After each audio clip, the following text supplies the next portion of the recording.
Hello, and thank you for joining me at Spooky Reviews. I'm the Ghostess, and I like to celebrate Friday the 13th by recapping one of my favorite horror film franchises in under 13 minutes. And while I've looked at Child's Play before, it wasn't really recapped to my satisfaction. I had some issues with the music getting copyright stricken, and not all of my video editing was up to snuff. Since my production quality has increased over the last 5 years, I decided to take another look at this franchise because, honestly, I love Chucky. When I was a little kid, I had a lot of dolls, and sometimes at night when I was in bed and they would stare back at me with their dead eyes, I got the feeling they were going to come alive and kill me, so Child's Play really struck a chord. When I was older and I actually sat down to watch the movies, I was kind of delightfully surprised that they were more ridiculous than frightening. Each movie brings something new to the lore, never takes itself too seriously, and knows how to have fun with murder. So, without further ado, here is the entire Child's Play film franchise in under 13 minutes.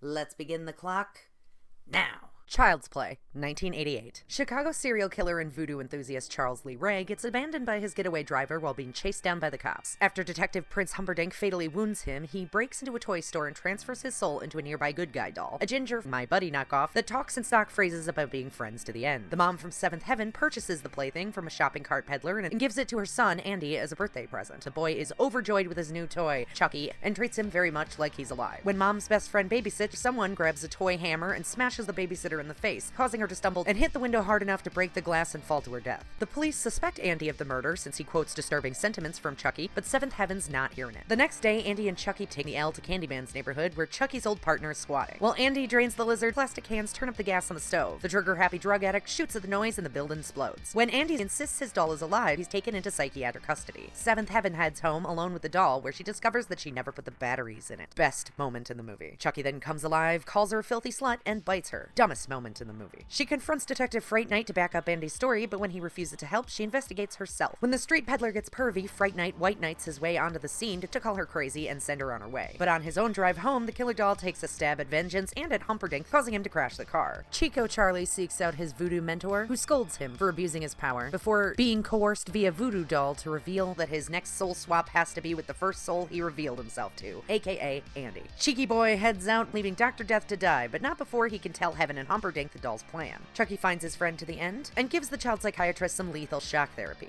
Andy escapes and heads home, but the Chuckster is waiting for him with a bat to the dome. The adults arrive just as the doll's getting his voodoo on and stop the process, battling him through the house as Chucky plays hide and surprise. Andy roasts him over an open fire. This is the end, friend. But the doll comes back alive again and again until he's gunned down by the cops and then finally falls down dead. Child's Play 2. So the good guy toy company is like, what murder doll? We'll take that evidence, thank you. And they melt it down and put new rubber pieces on the old doll's frame. But the voodoo clouds come a-callin' and the doll gets Frankensteined alive by electricity. The murder doll gets passed off to the CEO's toady, who chucks Chucky aside just to have him spring to life, killing the man and heading off to find his friend to the end. Unfortunately for Andy, Seventh Heaven has been loony binned, and Andy has been psychiatried into believing he fabricated the murder doll plot until he's ready to be foster homed. His temporary parents fear he's too damaged to manage, seemingly aware of his trauma, but not so much that they think to get rid of their own good guy doll, who Charlie Boy promptly switches places with. Andy bonds with a bleach blonde Clea Duvall lookalike who's doing her best not to bond back. When Chuck finally strikes to swap souls, Doppel Duvall interrupts him. Chucky switches tactics to making him look increasingly crazy in order to isolate him, but it repeatedly backfires, resulting in Sparkle Motion getting ruler slapped to death and Foster Dad knocked down the stairs onto a broken neck. Andy is sent back to foster care, and after she discovers the OG good guy buried in the backyard and foster mom bound and bloody, the Chuck kidnaps foster sis and forces her to aid in a bed at knife point. At the kitty clinic, Chucky photocopies the caseworker and kidnaps Andy, with not Clea chasing him down to the nearby good guy factory. The doll gets his voodoo on, but when the clouds roll in and out without any body swapping, Chucky determines he's been rubber too long to shift souls and chases Andy down in a rage. Teen angst guides Andy through a maze of machinery. Chucky loses a hand in the mechanics but pulls an ash by fashioning a blade to his stump. The lone warehouse employee attempts a repair and gets got by Chucky through the wonders of automation. Big Sis forces Chuck E. Cheese into the machine, which apparently he heat fuses the doll's limbs into place, even though they're ball joints, which rips him in half before hot plastic overflow melts him down to a goo pile of scalded doll parts before he's blown up with compressed air. Child's Play 3. 1 year later, it's 9 years later, and the Good Guy Factory has decided to dust off most of the cobwebs and melt down the abandoned plastic crime scene to make new good guys. Luckily, this time it's his blood and not the metal frame or wiring containing his life force, and double lucky, all his blood gets funneled into one doll. This particular doll gets shipped to the CEO's toyful office, and the newly corporeal killer dispatches him in a very playful and drawn-out sequence. Still pretty convinced Andy's his ticket back to humanity, Chuck Finn tracks him down at a military school and then sends himself as a special delivery. But his package gets intercepted by an adorable military brat named Tyler, and Chucky has an expositional retcon realization that his new body means a new target. Chuck Lee tries to play hide the soul with our new little hero, but his voodoo is continuously interrupted, especially once he makes the inexplicable decision to let Andy in on the scheme. Meanwhile, the ginger-haired terror compacts the trash man, gives the colonel a coronary, and buzz cuts the barber. Andy's nerdy roomie witnesses the murder right before war games begin, so the red-headed scamp switches out one team's shells for the real deal. Chuck then kidnaps Andy's snarky love interest and attempts a handoff for Tyler, but after the nerdy boy sacrifices himself in a live grenade, Chucky laughs so maniacally that the little boy escapes downhill to a local carnival. While Chuck D chases Tyler, Andy and Gal Pal chase the Chuck. The group square off in a spooky coaster complete with a super sharp swinging scythe that chops Chucky's face off and a fan whose spinning blades shred the carrot-topped Cabbage Patch Kid to smithereens. Andy gets arrested and presumably sent to prison, his only solace knowing that Chucky is finally, for reals, dead forever. Bride of Chucky. Did you know that our Charlie boy had a murderous goth girlfriend named Tiffany Valentine? This froggy-voiced trailer park sex goddess slashed a cop's throat just to get her hands on Dollface's shredded remains. She stitches him up and uses voodoo to bring him back from the beyond. Upon discovering he never planned to propose to her, Tiffany locks him in a playpen for punishment. Enraged, Chucky escapes and electrocutes his cutie, then voodoos her into a bridal doll. Tiffany gets her trailer park teen neighbor to deliver their dolls to Hackensack, so Chucky can get back an amulet he was buried with in order to voodoo them into anybody they want. Luckily, Trailer Park needs the money so he can run away with Katherine Heigl, whose overprotective legal guardian slash chief of police has been abusing his power to keep them apart. When 8 Simple Rules breaks into the van to frame them, Chucky and Tiffany decide that 3's actually a crowd, and John Ritter gets nailed. When the cop crony busts them for the planted pot, the patchwork plaything blows him to kingdom come, leaving the couple questioning whether one of them is a killer. After a quickie wedding, 27 dresses, and trailer trash, honeymoon at Niagara Falls. When they're robbed by con artists one room over, Tiffany shot puts a champagne bottle into the mirrored ceiling, showering them in glass shards. Chucky proposes on the spot, and the pair consummate their relationship with their apparent voodoo magically altered anatomy. The elopers continue to suspect each other, separately calling in their every gay cliche in the book best friend, who arrives to set them straight. And when the dolls reveal their sentience, it scares him into oncoming traffic. The dolls hijack an RV, explaining their plans to soul swap with the star-crossed lovers. But the couple pick apart the murderer's relationship, distracting them long enough for Grey's Anatomy to easy-bake Tiffany and send stitches flying through the window as the RV crashes. Chuckles kidnaps Knocked Up and coerces her into collecting his corpse's voodoo charm from his casket. But Trailer Trash won't abandon his woman willingly, negotiating an exchange of a torched Tiffany for the ugly truth. The severely scorched sweetheart turns soft, sabotaging her husband's voodoo, and the two get stab-happy on each other. A cop arrives just in time to be horrified by the scene as he witnesses the rom-com queen gun down the killer doll in his own grave. The couple take off, leaving the cop to get got by a baby that it alives itself out of Tiffany. Seed of Chucky. Prepare for the worst of the series as the franchise becomes self-aware.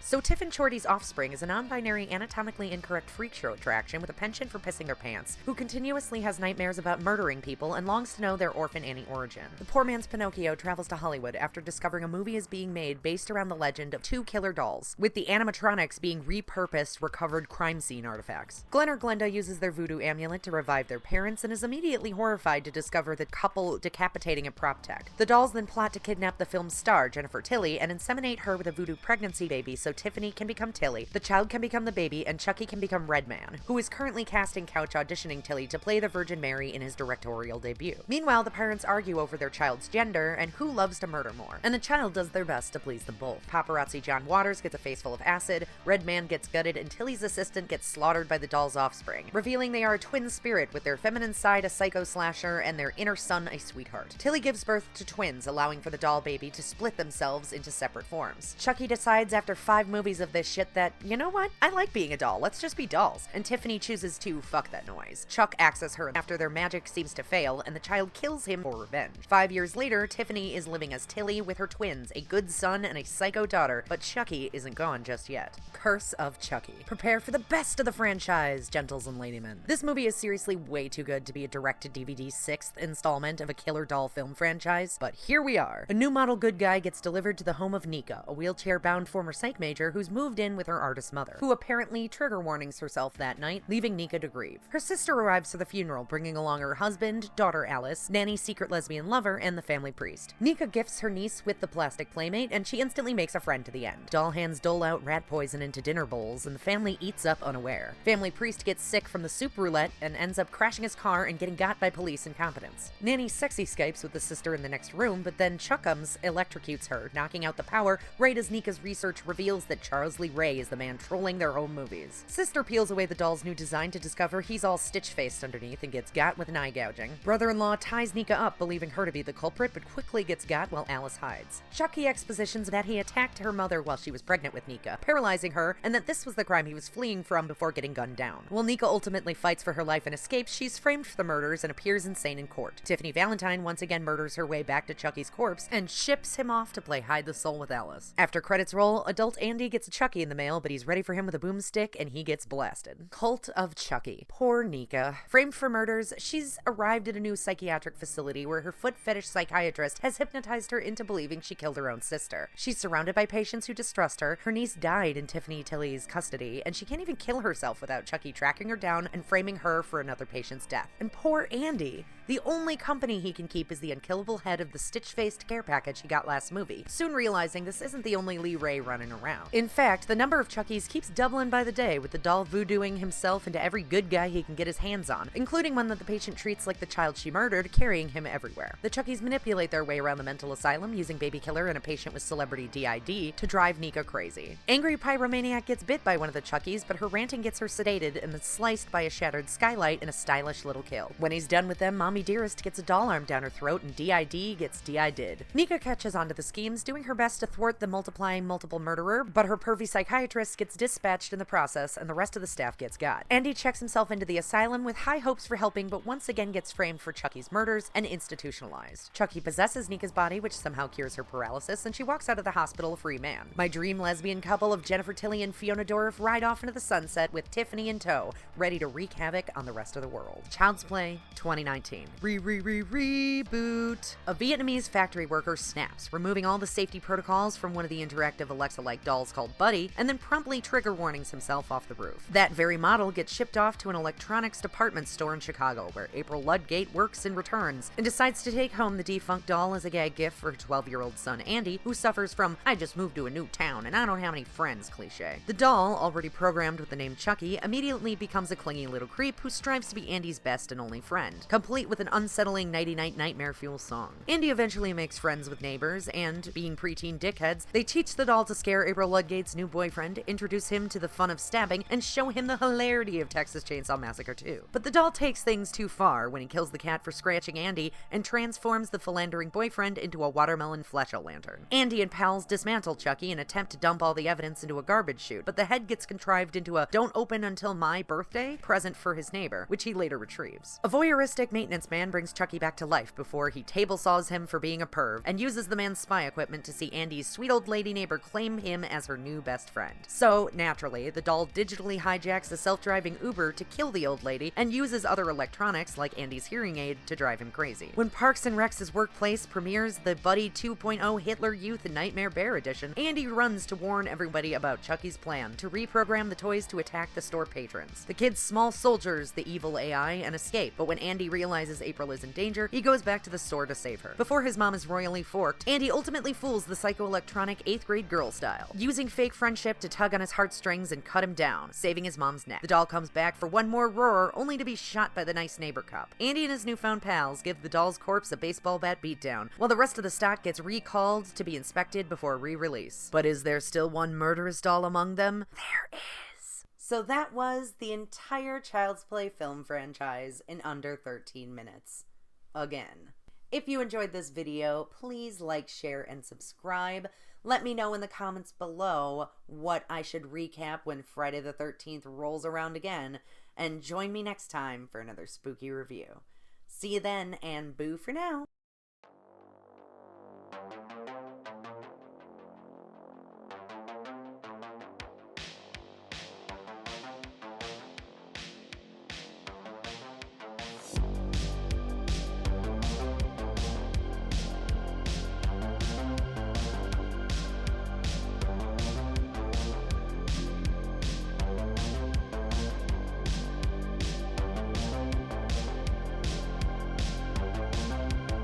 absolutely love Child's Play. Willie.